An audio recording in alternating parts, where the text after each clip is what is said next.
বিরাট কোহলি, যাকে বলা হয় ক্রিকেটের রান মেশিন, বিশ্বের সর্বশ্রেষ্ঠ ক্রিকেটারদের মধ্যে অন্যতম একটি নাম। তার জন্ম 5ই নভেম্বর 1988 সালে ভারতের রাজধানী দিল্লিতে। শৈশব থেকেই ক্রিকেট ছিল তার জীবনের একটিমাত্র স্বপ্ন। 2006 সালে ভারতের আন্ডার-19 টিমে প্রথম সুযোগ পান তিনি একজন অলরাউন্ডার হিসাবে। আর সেখান থেকেই শুরু হয় তার জীবনের না দেখা স্বপ্নের রাজপথ।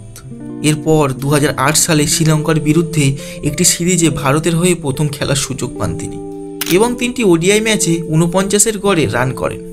আর এখান থেকেই শুরু হয় আন্তর্জাতিক ক্রিকেটে তার দাপট।